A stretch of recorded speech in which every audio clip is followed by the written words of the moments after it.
इसको हम क्या कर देंगे, यहाँ से ग्रुप कर देंगे। सो ग्रुप करने के बाद अब इस को सिलेक्ट करने के बाद इसकी आउटलाइन को भी क्या कर देंगे, नो आउटलाइन।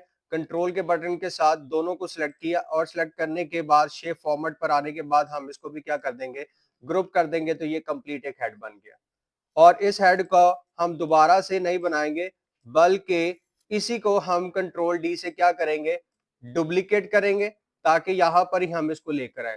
क्योंकि मैंने आपको बताया था कि सिंगल रो के अंदर single bullet single number apply हो सकते हैं, तो इसका मतलब एक रो के अंदर हम मल्टीपल टाइम ये टिक मार्क यूज कर सकते हैं। तो उसके लिए हमें फिर यही काम, एक दफा ये फॉर्मेट बन गया है, अब मुझे सिर्फ यहां पर क्या करने हैं, नाम चेंज करने हैं। मुझे बताइएगा नाम जरा यहाँ पर क्या आएंगे,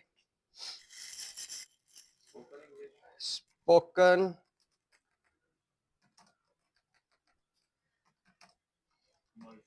इंग्लिश, डाउन एरो से इसको रिमूव किया और मल्टीमीडिया, उसके बाद क्या आएगा, आर्ट्स आएगा, उसके बाद MCTIP, उसके CCN,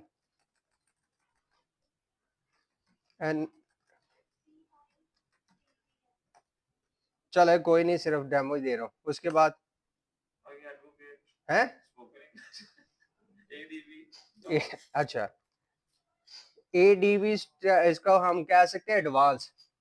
तो एडवोकेट कहाँ से आ गया, अच्छा एडवांस स्पोकन इंग्लिश। सारी लाइनें लगाएंगे, आप बेफिक्र हो जाए। कौन सी वाली, आप बेफिक्र हो जाए, ये सारा काम करूंगा, पहले ये स्ट्रक्चर इसको बना लें, ठीक है। अब यहाँ पर क्या है कि यहाँ पर 6 नाम है, इसका मतलब लास्ट वन को मुझे यहाँ से क्या कर देना है, बैक स्पेस से रिमूव कर देना है, क्योंकि ये नाम नहीं है। इसका मतलब इसका टिक मार्क भी यहाँ से क्लिक करके क्या करना पड़ेगा, डिलीट करना पड़ेगा। इसी को कंट्रोल डी से क्या कर देंगे, डुप्लीकेट तीसरा हेड बनाएंगे। अब तीसरे हेड पे क्या क्या नाम आएंगे, हार्डवेयर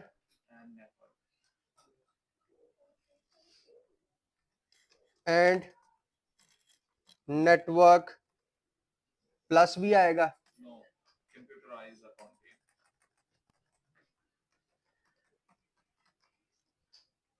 कंप्यूटराइज्ड अकाउंटिंग, उसके बाद advance graphics, marketing management, laptop repairing. अब ये स्पेलिंग मिस्टेक आ रहे हैं ना, कॉल सेंटर, राइट नहीं, राइट क्लिक करेंगे तो यहाँ पर, क्योंकि इसके खुद की भी जो ग्रामर है ना, तो वहां से वो स्पेलिंग को क्या कर देगा, राइट क्लिक करके आपको मल्टीपल ऑप्शन देगा, वहां से आप उसके स्पेलिंग को ठीक कर लेंगे। सो ये हमने काम कर लिया। अब इसको एक तरतीब देनी है। तो यहाँ पर आने के बाद मैं चाह रहा हूँ कि ये नाम यहाँ तक दिखाए, बेशक ये टेक्स्ट बॉक्स बाहर जा रहा है, लेकिन हमारा सिर्फ टेक्स्ट तो यहाँ तक है। इसी तरह से मैं चाह रहा हूँ कि इसको इस लाइन से आगे नहीं देखना चाह रहा, लेकिन यहाँ पर क्या करना है मुझे, इनको कंट्रोल के बटन के साथ तीनों टेक्स्ट बॉक्सेस को सिलेक्ट किया और सिलेक्ट करने के बाद अलाइन, पहले तो अलाइन करेंगे, अलाइन टॉप करेंगे और टॉप करने के बाद फिर इनको हम करेंगे डिस्ट्रीब्यूट हॉरिजॉन्टली, एक जैसी अलाइनमेंट होगी। फिर जाकर इसको क्या करेंगे, ग्रुप कर देंगे। और याद रखिए कि पहले टेक्स्ट बॉक्स का हमने इनर कलर खत्म किया था, आउटलाइन को खत्म किया था, ताकि हमें सिर्फ ये टेक्स्ट ही दिखाई दे। तो अब जाकर मैं इसको क्या कर दूंगा, यहाँ पर ग्रुप करूंगा, तो ये कंप्लीट एक हेड बन गया, ठीक है। जबकि अगर सिंगल वन सेलेक्ट करते हैं तो इसके अंदर लहदा इसके डिपार्टमेंट मौजूद है, लेकिन कंप्लीट अगर लेआउट को सिलेक्ट करते हैं तो ये कंप्लीट कह सकते हैं ग्रुप की शक्ल में मूव कर रहा है।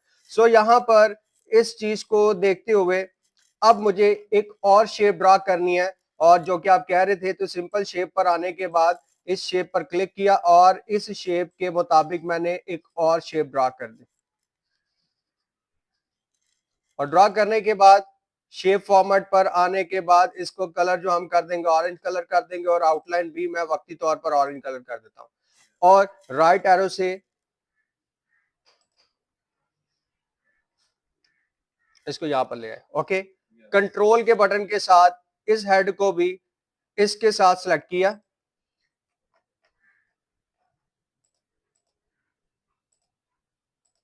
कंट्रोल के बटन के साथ इसको भी सिलेक्ट किया और क्या कर देंगे, ग्रुप कर देंगे, कोई प्रॉब्लम। ओके, कंट्रोल पी करेंगे तो प्रिंटिंग के अंदर आपको ये फिनिशिंग मिलेगी। अब लाइन लगानी है यहां पर, प्लीज स्पेसिफाई के आगे एक स्ट्रेट लाइन लगानी है। तो शिफ्ट माइनस से स्पेस के साथ शिफ्ट माइनस से लाइन ड्रॉ कर रहा हूं, तो इस लाइन के बाद वो लाइन नेक्स्ट रो पर चले जाती है। तो याद रखें कि मुझे ये एक स्ट्रेट लाइन यहां पर लगानी है, तो उसके लिए इसलिए इन सब को ग्रुप कर दिया था, और ग्रुप करने के बाद यहां पर हर टेक्स्ट बॉक्स का इनर कलर खत्म किया था, आउटलाइन खत्म की थी कि अगर मैं साइज बढ़ा भी दूंगा तो ये ट्रांसपेरेंट है, जो भी इसके एरिया में जितना भी टेक्स्ट आएगा वो दिखाई देगा। तो यहां पर मैंने इसका साइज बढ़ाने के बाद अब जब मैं शिफ्ट माइनस से यहां पर लाइन ड्रॉ करूंगा तो वो लाइन स्ट्रेट जाएगी। इस बात की समझ, क्योंकि 3 टेक्स्ट बॉक्स ड्रॉ किए हैं और उसी के दो डुप्लीकेट किया ना, नो फिल किया, नो आउटलाइन किया है। इसका मतलब अगर मैं उसका साइज भी बढ़ा रहा हूं तो साइज बढ़ाने की वजह से उसके बैकएंड जो भी लेआउट, जो भी टेक्स्ट आ रहे हैं वो दिखाई दे रहे हैं। तो मुझे टेक्स्ट को डिस्टर्ब नहीं करना था ऊपर, मुझे तो सिर्फ उसके नीचे एरिया में रहते हुए लाइन को आगे मूव करवाना था। तो ये वो मैंने लाइन ड्रॉ करवा दिया, ताकि कंट्रोल पी करूंगा तो प्रिंटिंग के अंदर मुझे ये टेक्स्ट और लाइन कुछ इस तरह से दिखाई देगी।